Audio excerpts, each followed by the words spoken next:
আল্লাহ পাক আল্লাহ তাআলা কোরআন মাজিদে বলেছেন কুল্লু নাফসিন যায়িকাতুল মাউত, প্রত্যেক নফসকে মৃত্যুর স্বাদ চাখতে হবে, মৃত্যুর স্বাদ গ্রহণ করতে হবে।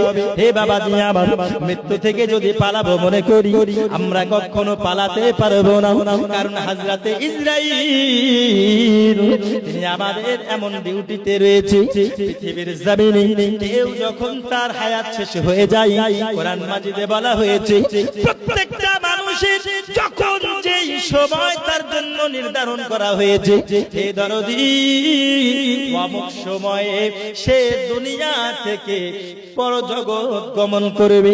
এক সেকেন্ড আগে হবে না, এক সেকেন্ড পরে হবে না, প্রত্যেককে মরতে হবে বাবা।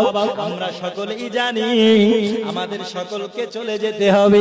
কাউকে যদি আপনি জিজ্ঞাসা করেন, হে বাবাজি আমার, আপনি তো ইন্তেকাল করে যাবেন, আপনি বিশ্বাস করেন? বলে বিশ্বাস